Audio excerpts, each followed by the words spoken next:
జై శ్రీమన్నారాయణ. అందరికీ నమస్కారం. జై స్టోరీ ఛానల్కి ఇదే మా ఆహ్వానం. ఆషాఢమాసం మంగళవారం.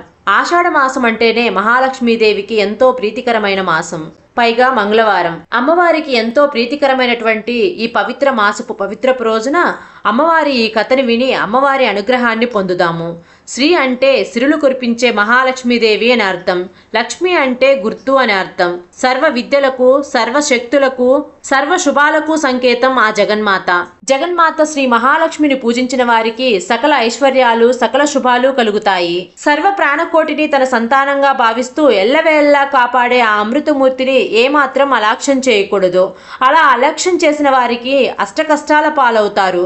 ఈ విధంగా అమ్మవారి ఆగ్రహం నుండి అనుగ్రహం ఎలా పొందాలో ఇప్పుడు మనం చెప్పుకోబోయే కథ ద్వారా తెలుసుకుందాము. ఒకానొక కాలంలో సత్యనారాయణపురం అనే గ్రామంలో రంగయ్య, రత్నమ్మ అనే దంపతులు ఉండేవారు. రంగయ్యది వ్యవసాయ కుటుంబం. రంగయ్య దంపతులకు 2 కుమార్తెలు, 2 కుమారులు ఉండేవారు. రంగయ్య కుటుంబం వారికుండే కొద్దిపాటి పొలం సాగు చేసుకుంటూ వచ్చే ఆదాయంతో జీవనం సాగిస్తూ ఉండేవారు. పిల్లలు పెరిగే కొద్దీ ఖర్చులు పెరుగుతూ ఉండేవి. ఆదాయం పెరగకపోయేసరికి ఖర్చుల భారం పెరుగుతూ ఉండేది. పిల్లలందరూ పాఠశాలకు వెళ్ళేవారు. రంగయ్యకు వ్యవసాయం తప్ప ఏ ఇతరత్రా పని కూడా రాదు. ఉండే ఆ కొద్దిపాటి పొలాన్ని సాగు చేసుకుంటూ జీవనం సాగిస్తూ అలా గడుపుతూ ఉండేవారు. రత్నమ్మ మహాలక్ష్మీదేవి భక్తురాలు. ప్రతి మంగళవారం కూడా మహాలక్ష్మీదేవికి అష్టోత్తరం అభిషేకాలు చేసుకుంటూ విశేషంగా ఆ అమ్మవారిని పూజిస్తూ ఉండేది. ఇక రంగయ్య కూడా తమ ఊరిలో ఉండే లక్ష్మీనారాయణల ఆలయానికి వెళ్ళి దర్శిస్తూ ఉండేవాడు కుదిరినప్పుడల్లా. అలా రోజులు గడుస్తూ ఉండగా ఒకరోజు వారింటికి ఒక దూరపు బంధువు వస్తాడు. అతడు వీరింట ఒక రోజంతా ఉండి తిరిగి వెళ్తూ రంగయ్యతో ఇలా అంటాడు. రంగయ్య, నిన్ను చూస్తూ ఉంటే నాకు చాలా బాధగా ఉంది. గంపెడు సంసారాన్ని ఎలా నెట్టుకొస్తున్నావో ఏంటో. ఈ ఆడపిల్లలిద్దరూ యుక్త వయసుకొచ్చాక వాళ్ళ వివాహాలు ఎలా చేద్దామనుకుంటున్నావు? అసలు ఆ శుభకార్యాలు నువ్వు చేయగలుగుతావా? నిన్ను చూస్తుంటేనేమో నీ సంపాదన అంతంత మాత్రమే ఉంది. ఇల్లు గడవటమే కష్టంగా ఉంది అని అంటూ మా ఊరి దగ్గరలో అష్టలక్ష్మీదేవుల ఆలయం ఉంది. ఆ మహాలక్ష్మీదేవి అష్టలక్ష్ముల రూపంలో కొలువై ఉండి మహిమాన్వితమైన పూజలు అందుకుంటుంది. ఆ తల్లి గొప్పతనం ఎంత చెప్పినా తక్కువే. మీ దంపతులిద్దరూ కూడా ఒకసారి ఆ ఆలయానికి వచ్చి ఆ అష్టలక్ష్మీదేవులను దర్శించుకోండి అని చెప్తాడు. మీకు ఆ మహాలక్ష్మీదేవి అనుగ్రహంతో కష్టాలన్నీ తొలగి జీవితమంతా సుఖప్రదంగా గడుస్తుంది అని చెప్తాడు. అది విని ఆ దంపతులిద్దరూ సంతోషించి త్వరలోనే వస్తాము అని చెప్తారు. ఇక ఆ బంధువు వారి దగ్గర సెలవు తీసుకొని వారి ఊరెళ్ళిపోతాడు. ఇక మరునాడు ఉదయం లేవగానే ఆ దంపతులిద్దరూ స్నానమాచరించి పూజ గదిలో నుంచొని లక్ష్మీనారాయణలకు నమస్కరిస్తారు. రంగయ్య ఇలా అంటాడు. స్వామి శ్రీమన్నారాయణ, ఆర్తజన రక్షక, ఆపద్బాంధవ, నిన్ను నమ్మిన వారిని రక్షించే అమృతమూర్తివి. మమ్మల్ని ఈ కష్టాల నుండి బయటపడవేసే మార్గం నీదే. ఓ శ్రీమన్నారాయణ, నీకివే మా నమస్కారములు. ఓ తల్లి మహాలక్ష్మి, జగన్మాత, దయతో కూడిన నీ చూపులతో మమ్మలను కరుణించమ్మా. ఆశ్రయించిన వారిని ఎల్లవేళ్లా రక్షించే అమృతమూర్తివి నీవే కదా తల్లి. దయచేసి మా కుటుంబాన్ని కరుణించి మీ అనుగ్రహాన్ని మాపై ప్రసరించండి అని కోరుకుంటారు. వీలైనంత త్వరలో నీ దర్శనం చేసుకుంటాము తల్లి. ఓ జగన్మాత, నీకివే మా నమస్కారములు అంటూ నమస్కరించి దంపతులిద్దరూ ఒక 11 రూపాయలను ఒక పసుపు గుడ్డలో ముడుపు కట్టి పెడతారు. సమస్త చరాచర విశ్వమంతా కూడా మహాలక్ష్మి స్వరూపమే. కైలాసంలో రుద్రుని వద్ద పార్వతిగాను, స్వర్గంలో ఇంద్రుని వద్ద శచీదేవిగాను, సత్యలోకంలో బ్రహ్మదేవుని వద్ద సరస్వతిగాను, అగ్నిదేవునికి స్వాహాదేవిగాను, నాగలోకంలో నాగలక్ష్మిగాను, రాజుల వద్ద రాజ్యలక్ష్మిగాను, ధనుకుల ఇంట ధనలక్ష్మిగాను, గృహాలలో గృహలక్ష్మిగాను ఉందంతా కూడా ఆ మహాలక్ష్మీదేవియే. విద్య, తేజస్సు, శక్తి అంతా ఆ మహాలక్ష్మి శక్తితోనే వస్తాయి. ఆ జగన్మాత ఎంతో దయాసముద్రురాలు. ఆమెను నమ్మి కొలిచే వారిని సర్వ ఐశ్వర్యాలతో, సర్వ శుభాలతో తల్లి అనుగ్రహిస్తుంది. కొంతకాలానికి రంగయ్య, రత్నమ్మ దంపతులు ఆ ముడుపు తీసుకొని అష్టలక్ష్ములను దర్శించడానికి బంధువుల ఊరు వెళ్తారు. ఊరు వెళ్లే సమయానికి సాయంత్రం అవుతుంది. రాత్రి బంధువుల ఇంట్లోనే ఉండి ఉదయాన్నే నిత్యకృత్యాలన్నీ తీర్చుకొని అష్టలక్ష్మి దేవాలయానికి చేరుకుంటారు. సాక్షాత్తు శ్రీ మహాలక్ష్మీదేవియే నిలయమై ఉన్నందువల్ల ఆ ఆలయం ఎంతో సుందరంగా ఉంటుంది. అద్భుతమైన ఆ దేవాలయం, ఆ సౌందర్యం చూసి ఆ దంపతులిద్దరూ ఆనందపడతారు. అఖిలలోక సౌందర్యవతి, సుమనోహరి, శ్రీమన్నారాయణమూర్తి ప్రియసఖి అయినటువంటి శ్రీ మహాలక్ష్మి అష్టలక్ష్ముల రూపంలో కొలువైనటువంటి ఆ దైవాలయం ఎంతో శోభాయమానంగా ఉంది. లక్ష్మీనారాయణులను ప్రార్థిస్తూ ఆ దంపతులిద్దరూ ఆలయంలోకి ప్రవేశిస్తారు. ఆ రోజు ఆ జగన్మాత జన్మ నక్షత్రం కూడా కావడం వల్ల ఆలయం అంతా ఎంతో దివ్యంగా ఉంటుంది. ఆలయ స్తంభాలకు అద్భుత పుష్పాలను అలంకరించి ఉంటారు. మామిడాకుల తోరణాలు చక్కని శోభను తీసుకువస్తాయి. అలా ఎటు చూసినా కూడా రంగురంగుల పుష్పాలతో కంటికి ఆహ్లాదకరంగా కనిపిస్తూ ఉంటుంది. సుమనోహరమైన అందాలతో నిండినటువంటి ఆ ఆలయాన్ని చూసి ఆ దంపతులిద్దరూ ఎంతో సంతోషిస్తారు. అలాగే ఆ ఆలయ శిల్పకళా సౌందర్యానికి రంగయ్య రత్నమ్మ దంపతులిద్దరూ కూడా చాలా సంతోషపడతారు. ఆ ఆలయ మండపంలో ఒక మహాపండితుడు లక్ష్మీదేవి వైభవాన్ని దివ్యంగా వర్ణిస్తూ ఉంటాడు. ఓ భక్తజనులారా వినండి. ముల్లోకాలను ఎల్లవేళ్లా రక్షించే శ్రీ మహాలక్ష్మి బ్రహ్మదేవుని వద్ద సరస్వతిగా, శ్రీమన్నారాయణి వద్ద మహాలక్ష్మిగా, పరమేశ్వరుని వద్ద పార్వతీదేవిగా బాసిల్లుతుంది. ఆ తల్లిని కొలిచిన వారికి సర్వ సంపదలు కలుగుతాయి, సర్వ ఐశ్వర్యాలు కలుగుతాయి, దేనికి కొదువ ఉండదు, సంపూర్ణ ఆరోగ్యం కలుగుతుంది. ప్రతినిత్యం తల్లిని స్మరించిన కీర్తించిన సర్వశుభాలు కలుగుతాయి. రంగయ్య దంపతులు ఆ పండితుడు చెప్పినటువంటి విశేషాలన్నీ విని అక్కడి నుండి బయలుదేరి ముందుగా ఆదిలక్ష్మి ఆలయం వద్దకు వస్తారు. అద్భుత తేజస్సుతో ప్రకాశిస్తున్న ఆ తల్లికి నమస్కరించి తర్వాత ధాన్యలక్ష్మీదేవి వద్దకు వస్తారు. ధాన్యలక్ష్మీదేవిని కూడా ఎన్నో విధాలుగా స్తుతించి తర్వాత ధైర్యలక్ష్మి, గజలక్ష్మి, సంతానలక్ష్మి, విజయలక్ష్మి, విద్యాలక్ష్మి, ధనలక్ష్ములను సందర్శిస్తారు. అలా ఎంతో దివ్యమైనటువంటి తేజస్సుతో, అద్భుతమైనటువంటి పట్టు వస్త్రాలతో, రకరకాల దివ్యాభరణాలతో అష్టలక్ష్ములందరూ కూడా ఎంతో అద్భుతంగా దర్శనమిస్తారు. రంగయ్య దంపతులు ఆ అష్టలక్ష్ములను ఎన్నో విధాలుగా స్తుతించి తమను కరుణించవలసిందిగా ప్రార్థిస్తారు. ఆలయం నుండి వెలుపలకు వచ్చే ముందు రంగయ్య మనసులో ఇలా అనుకుంటాడు.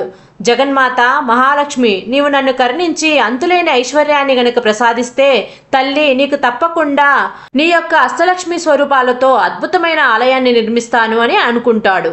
తర్వాత దంపతులిద్దరూ తిరిగి తమ ఊరు చేరుకుంటారు. మహాలక్ష్మి తల్లి అనుగ్రహం వల్ల రంగయ్య కుటుంబం మంచి అభివృద్ధిని సాధిస్తుంది. కుమారులిద్దరికీ మంచి చదువులు కలిగి ఉన్నత ఉద్యోగాలు లభిస్తాయి. కుమార్తెలకు మంచి వరులతో వివాహాలు జరుగుతాయి. స్నేహితులు కొంతమంది సహాయం చేయగా రంగయ్య 2-3 వ్యాపారాలు ప్రారంభిస్తాడు. మహాలక్ష్మి తల్లి అనుగ్రహం వల్ల ఆ వ్యాపారాలన్నీ చక్కగా అభివృద్ధి చెందుతాయి. ఎన్నో లాభాలు వస్తాయి. చుట్టుపక్కల గ్రామాల్లో రామయ్య అంతటి ధనవంతుడు ఇక లేడని చెప్పి ప్రజలు చెప్పుకుంటూ ఉండేవారు. అంతటి సంపద రావడంతో తను ఆ రోజున అష్టలక్ష్మీదేవి ఆలయాన్ని కట్టిస్తానని తల్లికిచ్చిన మాటను మర్చిపోతాడు. డబ్బు సంపాదనలో పడి భగవంతుని నామస్మరణ కూడా మర్చిపోతాడు. తమకిచ్చిన మాట తప్పినందుకు అష్టలక్ష్ములకు ఆగ్రహం కలుగుతుంది. ఎంతో వెలిగిపోతున్న ఆ కుటుంబంలో అనేక సమస్యలు రావడం మొదలవుతుంది.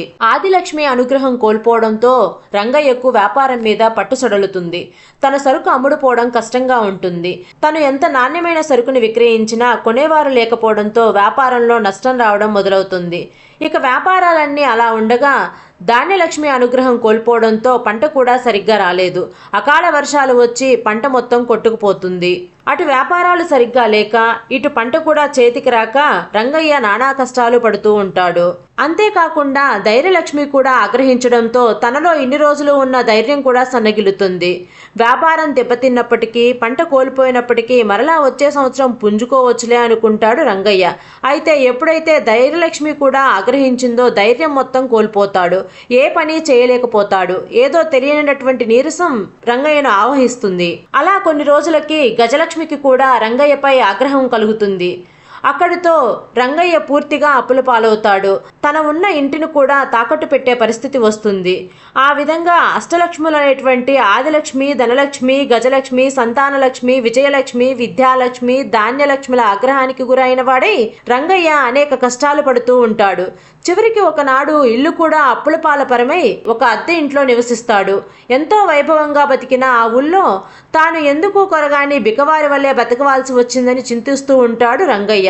అదంతా తన పూర్వజన్మ కర్మఫలమని అనుకుంటాడు. అంతే తప్ప తాను అష్టలక్ష్ములకి ఇచ్చిన మాట నిలబెట్టుకోకపోవడం వల్ల ఇదంతా జరిగింది అని తెలుసుకోలేకపోతాడు. అలా కాలం గడుస్తూ ఉండగా ఒకనాడు ఆ ఊరికి ఒక సాధువు వస్తాడు. అతను ఎంతో మహిమ కలవాడని, ఎవరి జాతకమైనా తాను నిక్కచ్చిగా చెప్పగలడని ఊరంతా చెప్పుకుంటూ ఉంటారు. ఆ మాట విన్న రంగయ్య దంపతులు సాధువు దగ్గరికి వెళ్లి తమ పరిస్థితిని విన్నవించుకుంటారు. వారి మాటలన్నీ సావధానంగా విన్న సాధువు కళ్ళు మూసుకొని కొద్దిగా సేపు ధ్యానం చేసి ఏదో స్ఫురించిన వాడై కళ్ళు తెరిచి రంగయ్య దంపతులతో ఇలా అంటాడు. చూడండి, మహాలక్ష్మి అనుగ్రహం కోల్పోవడం వల్లే మీకు ఈ గతి పట్టింది. మీరు ఒకసారి మీ బంధువుల ఇంటికి వెళ్ళినప్పుడు అక్కడ ఉన్న అష్టలక్ష్మీదేవి ఆలయానికి వెళ్లి ఆ తల్లులందరినీ దర్శించి వారికి ఒక అద్భుత ఆలయాన్ని మీ ఊర్లో కూడా కట్టిస్తానని మొక్కుకున్నావు కదా. కానీ నువ్వు ఎంతో ధనం సంపాదించిన తర్వాత కాలక్రమంలో మీరు ఆ మాటను మరిచిపోయారు. తల్లులందరూ నిన్ను అనుగ్రహించడం వల్ల నువ్వు వ్యాపారంలో ఎన్నో లాభాలను ఆర్జించావు. నీ పంటలన్నీ ఎక్కువ దిగుబడి అయ్యాయి. కానీ నువ్వు ఈ విషయం తెలుసుకోలేక అష్టలక్ష్ముల ఆగ్రహానికి గురయ్యావు. ఆడిన మాట తప్పడం వల్ల నీకు ఈ దుస్థితి పట్టింది అని చెప్తాడు. అప్పుడు రంగయ్య సాధువుతో, స్వామి, నాకిప్పుడు గుర్తొచ్చింది. నేను మా ఊర్లో అష్టలక్ష్మీదేవి ఆలయాన్ని కట్టిస్తానన్న మాట నిజమే. కానీ నాకు ఐశ్వర్యం కలగగానే కానరానటువంటి అహంకారంలో పడి ఆ తల్లులకిచ్చిన మాట గురించి మర్చిపోయాను. ఇప్పుడు ఉన్న పరిస్థితుల్లో నేను ఎలా ఆ మొక్కును తీర్చగలను? ఈ పరిస్థితి నుండి బయటపడితే ఈసారి తప్పకుండా నా మాట ప్రకారం నేను ఆ మొక్కుని తీర్చుకుంటాను. ఈ దుర్భర పరిస్థితి నుండి మమ్మల్ని బయటపడేసే మార్గం చూపించండి అని ఆ సాధువుని వేడుకుంటారు. అప్పుడు ఆ సాధువు వారితో ఇలా చెప్తారు. ఓ దంపతులారా, మీరు ఆ దేవాలయానికి వెళ్ళి అక్కడే 11 రోజులు నిద్రించి రోజు ఉదయాన్నే ఆ ఆలయ ఆవరణమంతా మీ చేతులతోనే శుభ్రం చేసి అష్టలక్ష్ములను సేవించండి. అప్పుడు మీకు ఆ తల్లుల అనుగ్రహం కలిగి తిరిగి మీ పూర్ణ వైభవం మీకు కలుగుతుంది అని చెప్తారు. ఆ మాటలు విన్న రంగయ్య దంపతులు అలాగే చేస్తామని చెప్పి ఆ సాధువుకు నమస్కరించి అతని వద్ద సెలవు తీసుకొని తిరిగి వాళ్ళింటికి వెళ్తారు. ఇక రంగయ్య దంపతులు మర్నాడే బయలుదేరి ఆ ఊరికి వెళ్ళి అక్కడే ఆలయం పక్కన ఉన్నటువంటి ధర్మసత్రంలో బస చేస్తారు. ఆ ధర్మసత్రంలోనే 11 రోజులు ఉండి రోజు ఉదయాన్నే లేచి త్వరగా కాలకృత్యాలు తీర్చుకొని ఆ ఆలయ ప్రాంగణ్యమంతా చీపురు తీసుకొని శుభ్రంగా ఊడ్చేవారు. తర్వాత రత్నమ్మ నీళ్లు చల్లి చక్కగా ముగ్గులు పెట్టేది. ఆ విధంగా అష్టలక్ష్ములను 11 రోజులు సేవించిన తర్వాత తిరిగి అమ్మవారి అనుగ్రహాన్ని పొందుతారు. అటు తర్వాత తిరిగి వారి ఊరికి వస్తారు. ఆ మరునాడే ఎప్పుడో దేశాంతరాలు వెళ్ళినటువంటి ఒక పాత స్నేహితుడు రంగయ్యను కలిసి దీనమైన పరిస్థితిని తెలుసుకొని ఎంతో బాధపడి తిరిగి ఏమైనా కానీ వ్యాపారం ప్రారంభిద్దువు అని చెప్పేసి కొంత సొమ్మును రంగయ్యకి ఇస్తాడు. అదంతా కూడా మహాలక్ష్మీదేవి అనుగ్రహమే తప్ప మరేమీ కాదని చెప్పేసి ఆ దంపతులు భావిస్తారు. ఆ విధంగా ఆ జగన్మాత అనుగ్రహంతో కొద్ది రోజుల్లో వ్యాపారం మళ్ళీ ఎంతో అభివృద్ధి చెందుతుంది. ఆ లాభాలతో మరొక వ్యాపారాన్ని ప్రారంభించి దానిలోనూ ఎన్నో లాభాలను గడిస్తాడు రంగయ్య. ఆ విధంగా వచ్చినటువంటి సొమ్ముతో తిరిగి సొంతిల్లు కట్టుకుంటాడు. పొలం కూడా కొంటాడు. ఆ అష్టలక్ష్ముల అనుగ్రహంతో ఆ సంవత్సరం పంటలు కూడా బాగా పండి ఎంతో ఆదాయం వస్తుంది. 2 సంవత్సరాలలో పోగొట్టుకున్న దానికంటే ఎక్కువ సంపాదిస్తాడు. ఇక ఏమాత్రం ఆలస్యం చేయకూడదని చెప్పేసి పండితులను పిలిచి అష్టలక్ష్మీదేవి ఆలయానికి శంకుస్థాపన చేస్తాడు. ఆ తల్లి అనుగ్రహంతో ఆ ఆలయం కొద్ది కాలంలోనే పూర్తవుతుంది. చుట్టుపక్కల ఉన్నటువంటి ఊళ్ళల్లో అంత దివ్యమైనటువంటి ఆలయం ఇంకెక్కడా లేదని చెప్పి గొప్ప పేరు వస్తుంది. రోజు ఎందరో భక్తులు అక్కడికి వచ్చి ఆ అష్టలక్ష్ములను దర్శించి ఆనందంగా తిరిగి వెళ్లేవారు. రంగయ్య దంపతులు బతికి ఉన్నంత కాలం సుఖంగా జీవించి చివరికి ముక్తిని పొందుతారు. మహాలక్ష్మీదేవిని నమ్మి కొలిచే వారికి ఎలాంటి కష్టాలు దరిచేరవు, సర్వ సౌభాగ్యాలు కలుగుతాయి. ఈసారి నారాయణుడు ఘోరమైన తపస్సును ఆచరిస్తాడు. ఆ తపస్సును భంగపరచడానికి ఇంద్రుడు అప్సరసలను పంపిస్తాడు. అయితే అప్సరసలు ఎన్నో రకాలుగా అభినయిస్తూ ఎన్నో రకాల భంగిమలతో నాట్యం చేస్తూ శ్రీమన్నారాయణుల వారి యొక్క తపస్సును భంగం చేయడానికి ప్రయత్నిస్తారు. అయితే నారాయణుడు ఏమాత్రం చలించకుండా తన విశ్వరూపాన్ని ప్రదర్శిస్తారు. దివ్యమైనటువంటి ఆ విశ్వరూప తేజస్సును తట్టుకోలేక అప్సరసలు దేవలోకానికి వెళ్ళిపోతారు. శ్రీహరి అప్సరసలకు విశ్వరూపాన్ని దర్శనమిచ్చాడని తెలుసుకొని మహాలక్ష్మీదేవి నారాయణునే పెళ్లి చేసుకోవాలని కఠోర తపస్సును ప్రారంభిస్తుంది. ఆ జగన్మాత తపస్సు ప్రభావం వల్ల ముల్లోకాలను మొత్తం కంపించసాగాయి. అప్పుడు శ్రీమన్నారాయణుడు ప్రత్యక్షమై మహాలక్ష్మీదేవిని వివాహమాడటానికి అంగీకరిస్తాడు. ఇక భృగువు లక్ష్మీనారాయణుల యొక్క వివాహాన్ని ఎంతో వైభవంగా జరిపిస్తాడు. స్వర్గలోక అధిపతి అయినటువంటి ఇంద్రుడు ఒకసారి అధికంగా సురాపానం సేకరించి అలా వెళ్తూ ఉంటాడు. అలా వెళ్తూ ఉండగా దుర్వాస మహర్షి కనిపించి పారిజాత పుష్పాన్ని ఇంద్రునికి బహుకరిస్తాడు. సురాపాన ప్రభావంలో ఉన్న దేవేంద్రుడు ఆ పారిజాత పుష్పాన్ని ఐరావతంపై ఉంచుతాడు. అక్కడితో ఆ పుష్ప దివ్య ప్రభావం చేత ఐరావతం ఎంతో దివ్యంగా నాట్యం చేస్తూ స్వర్గాన్ని విడిచిపెట్టి వెళ్ళిపోతుంది. అది తెలుసుకున్నటువంటి దూర్వాసుడు మహేంద్రుడు తనను కావాలనే అవమానించాడని చెప్పి అతడు తనకు ఉన్నటువంటి సర్వసంపదలు కోల్పోతాడని మహేంద్రుణ్ణి శపిస్తాడు. ఆ మహర్షి శాపంతో దేవేంద్రుడు సర్వ సౌభాగ్యాలను కోల్పోతాడు. ఇంద్రలోకం మొత్తం కళావిహీనంగా మారిపోతుంది. అప్పుడు మహాలక్ష్మి దేవలోకం విడిచిపెట్టి సముద్ర గర్భంలో దాక్కుని ఉంటుంది. సర్వము పోగొట్టుకున్నటువంటి మహేంద్రుడు తాను చేసిన తప్పులను తెలుసుకొని ఎంతో చింతిస్తూ శ్రీమన్నారాయణ వద్దకు వస్తారు. శ్రీమన్నారాయణ వారిని ఇంద్రుడు ఈ విధంగా ప్రార్థిస్తాడు. స్వామి కరుణామయ, జగన్నాథ, జగద్రక్షక, కృష్ణ, నీకివే నా నమస్కారములు. ఇంద్రలోకపు భోగభాగ్యాలను అనుభవిస్తూ అప్సరస నాట్యాలతో సురాపానంతో ఒళ్ళు మరిచిపోయి దుర్వాస మహర్షి ఆగ్రహానికి లోనయ్యాను. ఆ మహర్షి శాపంతో నాకున్నటువంటి సర్వ సౌభాగ్యాలను కోల్పోయాను. ఇంద్రలోకం మొత్తం కళావిహీనంగా మారిపోయింది. దయచేసి నన్ను అనుగ్రహించి తిరిగి పూర్వ వైభోగం వచ్చేలా చెయ్యండి అని వేడుకుంటాడు. ఓ జనార్దన, ఓ ప్రభు, నాకు నీవే దిక్కు, అన్నదా శరణం నాస్తి త్వమేవ శరణం మవ అంటూ వేడుకుంటాడు. అప్పుడు దయాసాగరుడైనటువంటి శ్రీహరి మహేంద్రుడి యొక్క దీనస్థితిని గమనించి అతనితో ఇలా అంటాడు. ఓ ఇంద్ర, నీవేమీ బాధపడనక్కర్లేదు. మహాలక్ష్మీదేవి ప్రస్తుతం సముద్ర గర్భంలో ఉంది. కొంతకాలం తర్వాత దేవదానవుల సముద్ర మదనంలో ఆమె నా చెంతకు వస్తుంది. అప్పుడు తిరిగి నీ పూర్వ వైభవం నీకు తప్పక దక్కుతుంది అని చెప్తాడు. దేవేంద్రుడు శ్రీహరి దగ్గర సెలవు తీసుకొని శ్రీహరికి నమస్కరించి ఇంద్రలోకానికి వెళ్ళిపోతాడు. అలా కొంతకాలానికి దేవదానవులు అమృతం కోసమై సముద్రాన్ని చిలకడానికి సంకల్పం చేస్తారు.